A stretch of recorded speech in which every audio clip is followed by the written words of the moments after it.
and welcome. My name is Aisha Haynes, and I will be the host and moderator for this ADEIL conference session. Thank you for joining us for Blending Innovation and Theory for Student Success in Finance and Education. Please welcome Susan Gold. Hello, and thank you. It's a pleasure to be here, and I'm happy to be presenting on this very fun topic. So I'm going to share my screen and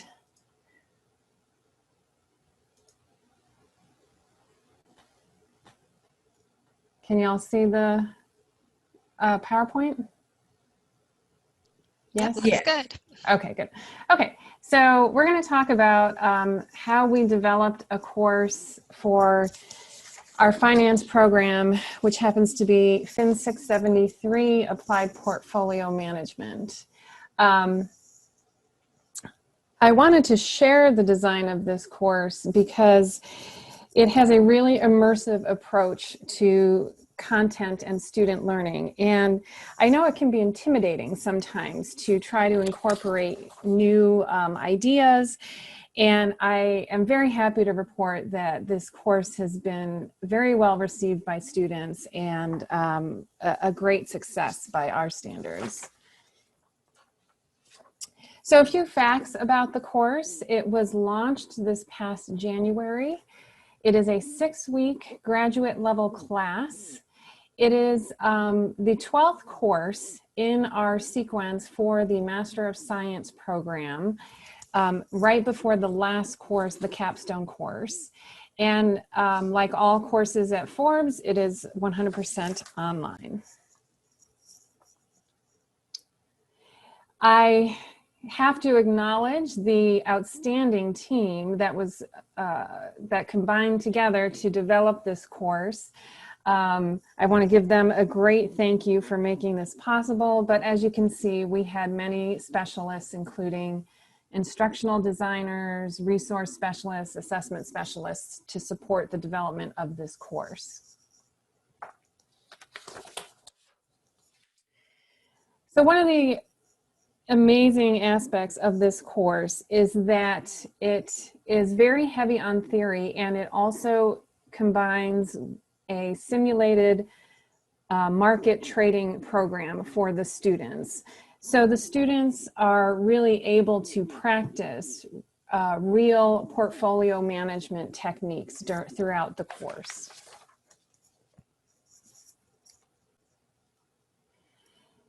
Here you have a quick look at the learning outcomes, and you can see that there's a lot of talk about the theories of portfolio management that are crucial for this topic. The ultimate goal of the course is really presented in CLO number 6, which is that we want the students to be able to construct investment portfolios. That's the goal of portfolio management, and it's very clearly stated for this course.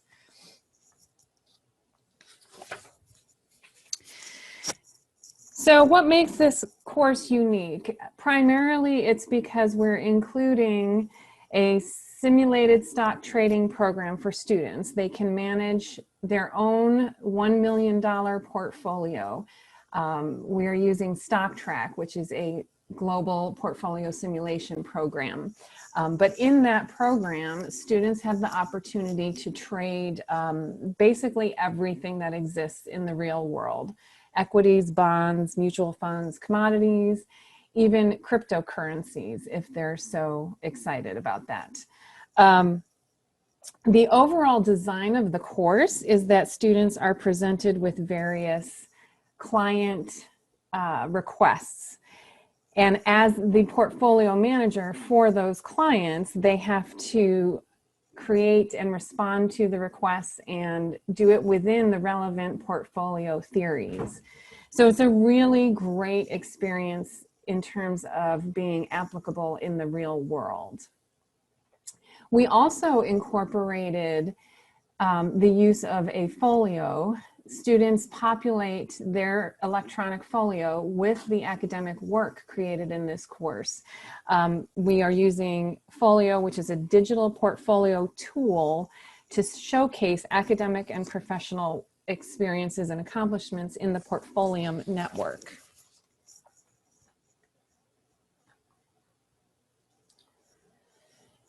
Throughout the course, each week, the students have a similar set of 4 activities: a discussion, a journal, the trading that they do in StockTrack, and a client report or paper.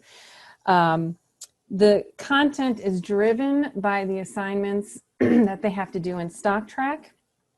As I mentioned, they're creating portfolios for a particular client.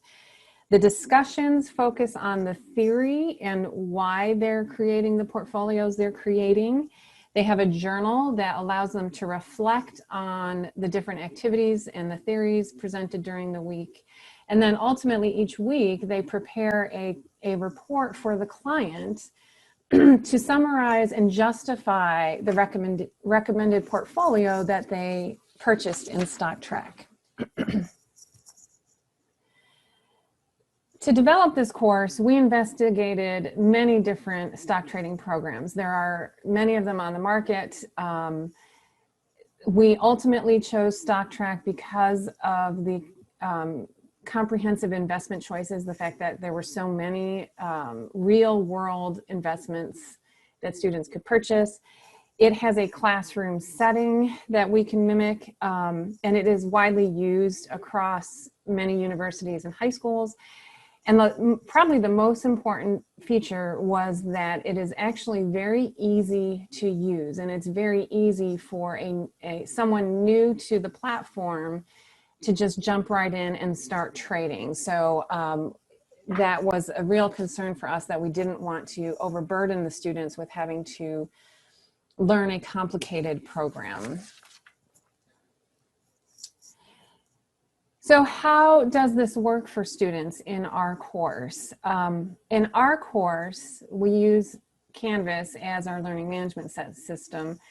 And from Canvas, students are directed to the StockTrack website. From there, they create a login. StockTrack is a fee-based site, so you either have to have your students pay a fee, have the university pay the fees, or in our case, we incorporated a coupon code for the students to be able to create an account on StockTrack.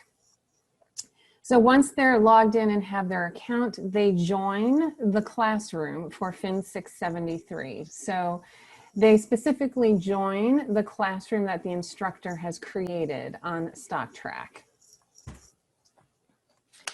So in our case, we did not integrate StockTrack into Canvas. There are perhaps other simulation programs that could be integrated into a learning management system. For our purposes, it wasn't necessary, and it was very simple to direct students outside of Canvas. So once they're out in StockTrack, again, like I said, it's a classroom setting, so you can see the other students and the instructor. And like another learning management system, the professor or instructor has administrative access. So the instructor has more capabilities than the students. And the instructor also gets somewhere between 1 and 3 accounts to also trade in the classroom.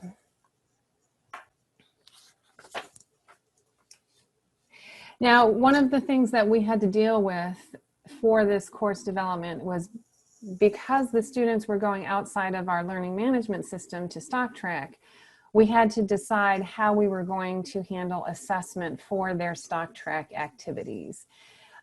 In our case, we decided that the students would submit screenshots of their StockTrack activity, and they submit those into our learning management system for grading.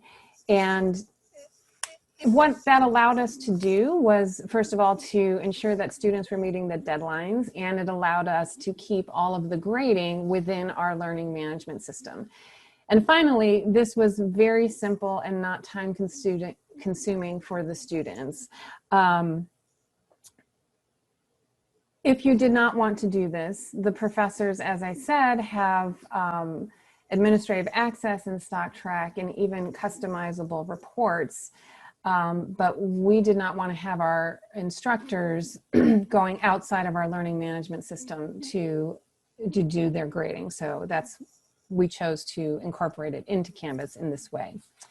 I'd like to also mention that StockTrack is accessible and it has a published accessibility statement. So that was very important to us as well. So I thought it'd be interesting for people to see exactly what this looks like. So I will show you.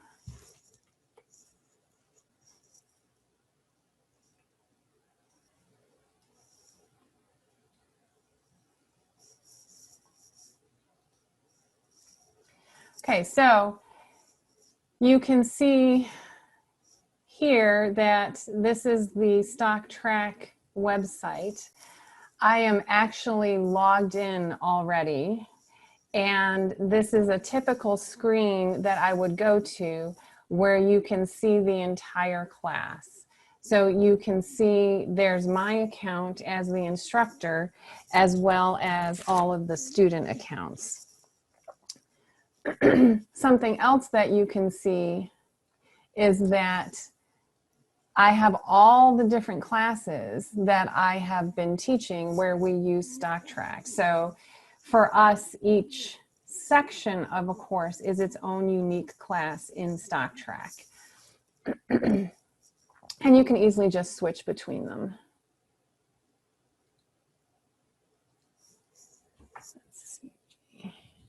So the other thing you can see is now, since I'm logged in as the instructor, we can go to my portfolio and my open positions, and you can see all the different stocks that I purchased as the instructor for this particular class, right? So you can see how many, what I paid for the stock, the current price, whether or not I'm making a profit. So there's a lot of green here, which is nice. I wish it was real money, but it's not. I am losing big time on my trade in Tesla because I sold Tesla short, which is also something students can do and do in their portfolio management. So lots of interesting stuff to see. And then also just a quick view to see, here's the trading menu. You can see you can trade stocks, funds, cryptocurrencies, options, all kinds of things.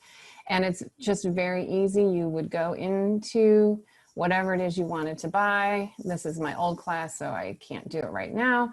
But you simply just put in a ticker symbol and the quantity, and then it appears in your open positions.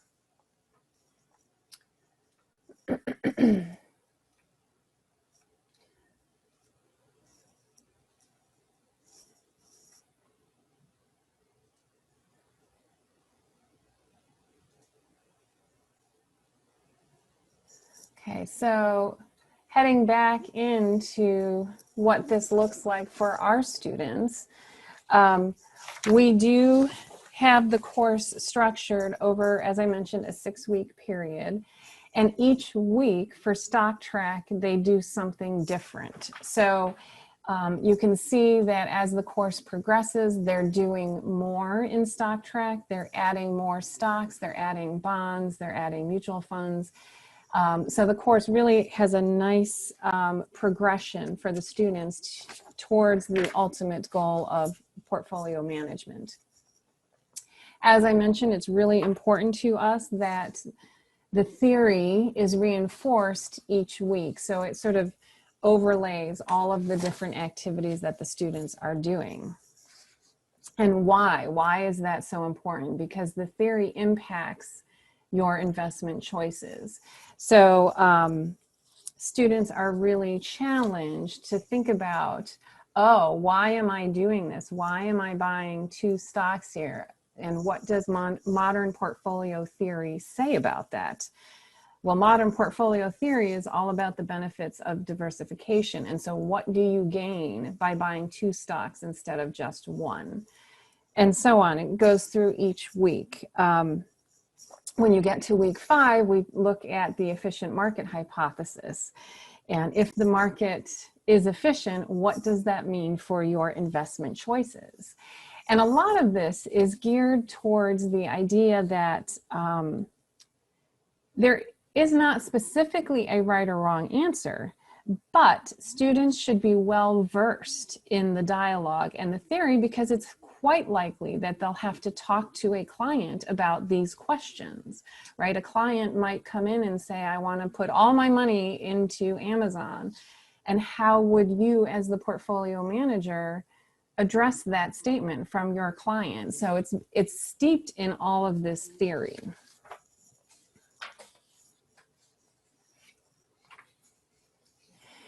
So as I said, each week, the theory is embedded in each of the 4 activities that the students do.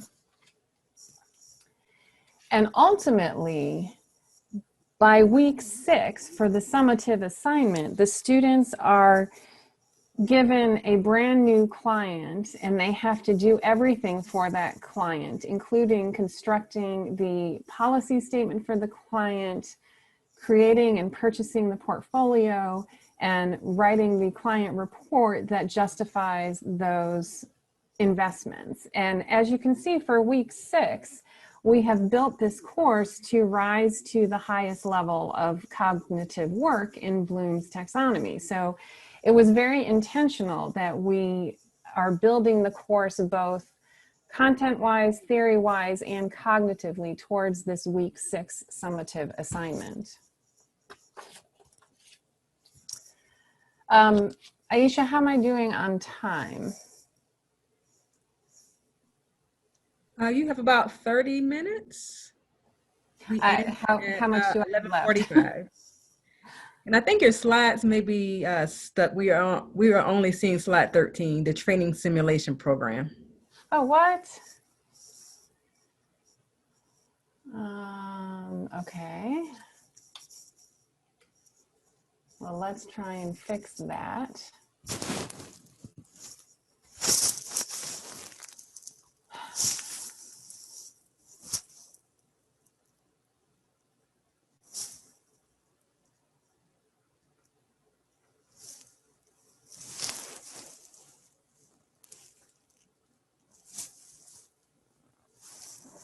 I think maybe if you go back into slideshow mode, it might help.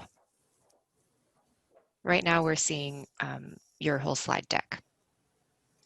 Okay, are you seeing the slide? Yep, now we are.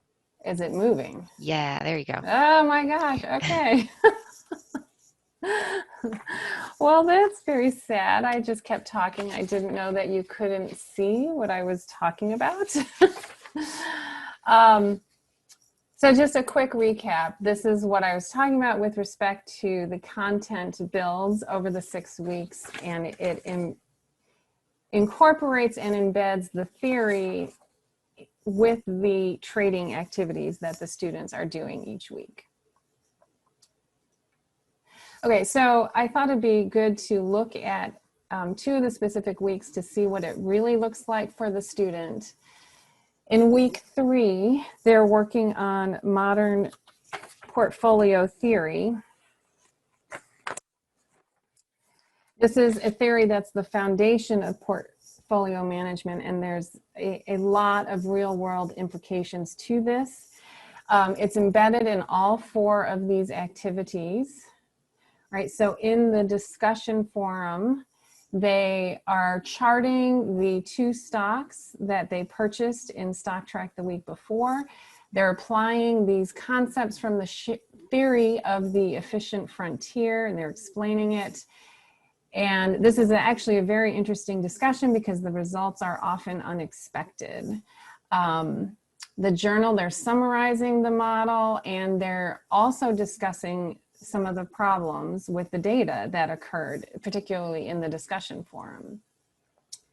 In StockTrack this week, they're now given a specific client with a specific risk profile, and they're told to go and create a 20 stock portfolio. And the goal of this is to create or replicate, really, a market basket of stocks, which is a fully diversified portfolio. And that's the whole point of the modern portfolio theory. So the students have spent 3 weeks building up to this point. Now they have become versed in the theory and the practice of purchasing stocks to create this kind of a portfolio. And they could actually explain it to a client if they needed to. For the assignment, right, they have to explain to the client how this portfolio that they purchased in StockTrack reduces risk, which is the benefit of diversification. So they now have had the experience of having to choose stocks, to pick stocks. Am I going to pick Amazon or Google or Ford Motor Company, and why, and how does that create a good portfolio for this particular client? Also in this assignment, they have to deal with the fact that the quantitative analysis that would truly be required by the theory is cumbersome. And in the real world, very few investors actually use the full quantitative analysis, but we adopt the theory as the guiding principles for our portfolio investments. So the students even have to go so far to address the weaknesses of the theory. And a lot of times they recognize that already, because when they purchased their 20 stocks, they were able to say, well, I wanted this stock, but I couldn't purchase it because I didn't have enough money. There's some trading parameters in StockTrack, and so forth. So it's a really great real world situation that forces students to address weaknesses in the theories. My other favorite week in this course is week 5, where we start to explore passive investment strategies. And in week 5, it starts with the discussion is actually a debate, and the students have to debate whether or not the U.S. financial markets are efficient according to the efficient market theory. The reason is because that what you believe about the efficiency of the market has very specific implications for what you should do with your investments.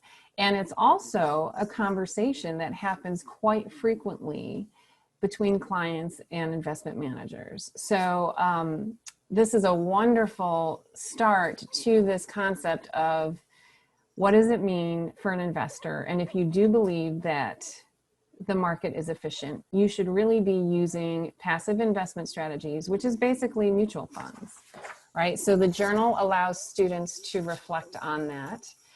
In StockTrack now, for this client, they have to purchase mutual funds or exchange traded funds. So it's quite realistic that in the real world, a client would come in and say, I just want a bunch of mutual funds.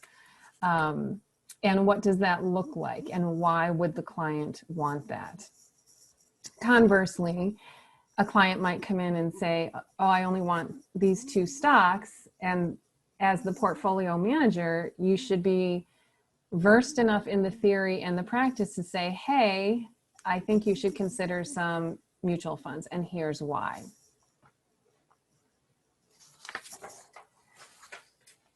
So then in the week 5 report, they now have to recommend one of the things they've done in the past couple of weeks, right? They can either recommend the 20 stock portfolio they created, or the new portfolio they created with mutual funds, or something else that they come up with on their own. So they've now been well versed in several different alternatives, all of which are quite real and quite, applicable for client discussion purposes. And they have to practice recommending one of those and explaining that recommendation to the clients. As I mentioned, we also incorporated Portfolium into this course. And so this week 5 paper is one of the work products that students load into Portfolium, and that allows the student to create a permanent record of their work. And because at this point in the course and in the program, they've created such a comprehensive statement of their knowledge, it's a wonderful addition for them to be able to include this report in their portfolios. So then ultimately, as I said, in week 6, the students have to, we have the summative assignment, which is really guided by the course learning objective about constructing an investment portfolio. It's similar structure. They have the 4 activities for the week. But in this case, in the discussion, we introduced institutional clients, right? So a pension plan or some other type of plan could be your client for portfolio management. So we have that focused on the discussion and the journal. And then in StockTrack, the students are given a choice of, you know, half a dozen different individual clients, and they have to create a portfolio for this client. And in this case, the final summative assignment walks them through the role of the portfolio manager, including writing the policy statement for the client, defining the securities that could possibly be included and why some might not be included, and ultimately justifying the portfolio investments that were purchased in StockTrack. So it's a really, you know, very real world type of work product. This one also gets uploaded into their portfolio. So that is the majority of what I wanted to say about this class, and to share how we incorporated something unique and different. In general, the feedback has been very positive for this class. Students really enjoy it, and we've had very little issue. We've had no issues whatsoever with the trading simulation program. And I think the students are really producing top quality summative assignments at the end of the course. So